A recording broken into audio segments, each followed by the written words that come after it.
My name is David Jaffe. Welcome to the Wealth and Health Podcast, where you'll learn valuable skills and positive habits that will improve your life. This podcast originally aired as a video on my YouTube channel at youtube.com/beststockstrategy. The Wealth and Health Podcast is brought to you by beststockstrategy.com. What do you think separated you? Because I think both of us know like a lot of people who they didn't grow up wealthy, but they also had a lot of potential. They were very smart. If they studied at all, they would have gotten A's. They might have done naturally well on their SATs, but they still felt like a little bit angry at the world that, you know, they grew up like disadvantaged, or maybe they didn't have like the best clothes, or maybe they were picked on a little bit during high school. Why do you think you have like a positive mindset and you've been able to overcome like your like where you grew up and growing up poor to become the person that you are now? I think it's two things. It's a great question too, because it obviously causes a lot of self-reflection. But I think the first part is I've never really allowed myself to resign myself to circumstance. And it's because I can't control circumstance. I'm a big believer in stoicism. I'm a huge practicer of it. So I think as a kid, my objective was to do as good as I can no matter what. And whatever happens will happen. I will be able to look at myself and say, like, I did my best. And that was one of the things that was super fortunate early on is I got around a good crowd, even in NFA, which was I walked through metal detectors every day. Like, it's not a good school. Yeah. But I got into all honors classes, and it's because like, I just wanted to do well. And then it's this kind of innate drive to perform. I am obsessed with performance. So I think that's the first thing. And then I think the second thing was good mentors, people that at a young age, because I had a dad, like I knew him, he was an alcoholic. He died pretty early, but he wasn't like the worst guy, but he also wasn't like a giant mentor of mine. He did mentor me, not to, take credit away from him. But one of the beautiful things about growing up with a single mom is that whole idea of like, it takes a village is exactly what happened. My neighbors knew I didn't have a dad. So my neighbor across the street taught me how to snowblow in the winter. Then my uncle taught me how to work on cars. Long story short, the idea is, as all of these people understood my circumstance, they helped me. They helped me out of literally the goodness of their hearts. And I think that a school mentor of mine, I call him my stepdad now. He's like, I'm so close with him because he changed my whole life. And then that other mentor. So I think those are the two things. I think the first one is kind of worrying about what I can control and focusing on my own performance so that I can look myself in the mirror and say, like, I'm confident and comfortable with what I did here. And then the second thing is being receptive to input and having mentors that were willing to provide input. I think those are the two main things. You also mentioned stoicism, which I think is incredibly important. I love the quotation from stoicism, like Marcus Aurelius, and I also subscribe to a bunch of YouTube channels. And in a way, it's like, it's a little bit negative because you're kind of like pondering, like sometimes you're meditating upon your ultimate demise. And then you realize that like everything that we do here is not super important. So in a way, it kind of brings peace to you when you think that something is so vital. But one quotation that I mentioned that I was talking about earlier is do what you can with what you have where you are.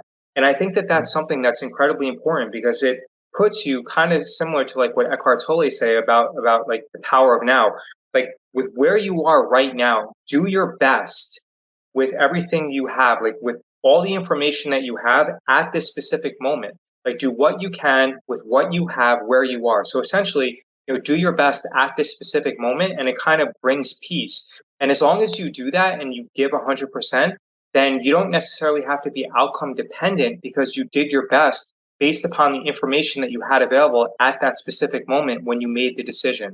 I literally love that. Like I literally love that. And I think that you highlight another really important part, which is, the idea of with the information that you have at that point in time, because I look back and a lot of the ways that I've been able to navigate has been due to information injections from people.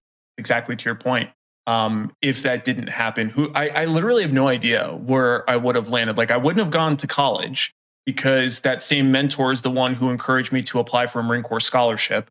I wouldn't have gone that route. I probably would have enlisted, which would have been the best thing I could have done, to be honest. I think for people that grow up in slightly maybe disadvantaged positions, going through the military is one of the best possible things you could do, in my opinion, because it gives you a great structure. I've always liked structure, but it gives you like a really great network to immediately tap into and completely change your circumstance, which is funny. So you're from Monticello. Yeah, I obviously would love to hear about your background a little bit. My dad was a doctor, and then he was an eye doctor in Monticello, and then my uncle was actually an eye doctor in Goshen, which is actually like closer Yeah. to you. Yeah. Yeah, like near like the Galleria Crystal Run. Mhm. So I was in honors classes, but the classes, like our school was so bad that the teachers were almost expected to give us A's. So frequently, like during junior and senior high school, I would skip class and then go like bowling or like go to Walmart and things like that. And as long as I didn't get in trouble, then the teachers would still give us A's. And I did well on my SATs. I did go to a good school, and I think that the SATs they allowed me to get into Cornell.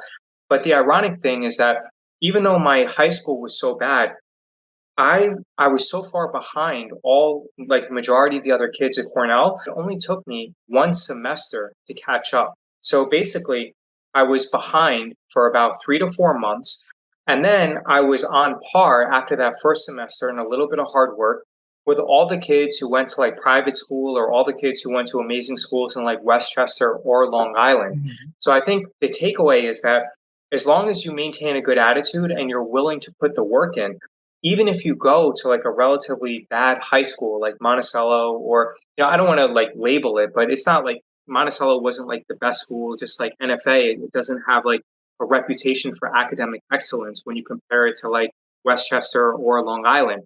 But if you are currently going through that situation, as long as you put the work in, then you will definitely catch up with all of the other kids who might have had a more advantaged background.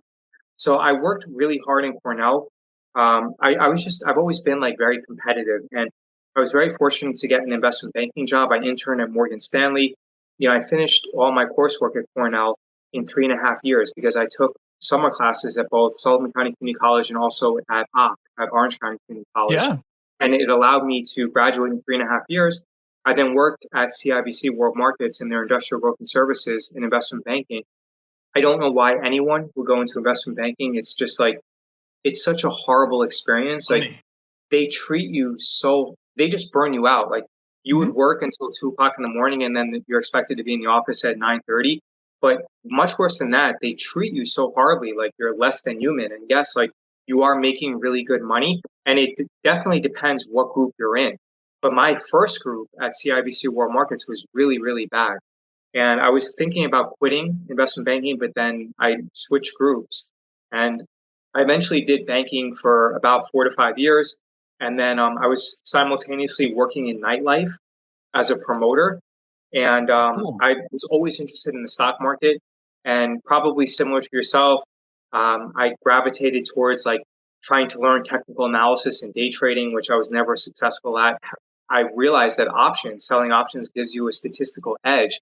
So then I started trading options. And then over time, I started learning how to like manage and eliminate the tail risk, because even though you can win like 95% of your trades, that doesn't necessarily mean that you're going to be profitable if you fall into, or if you're unlucky enough to, get hit with like a black swan event, like, December 2018, February 2018, March 2020, etc.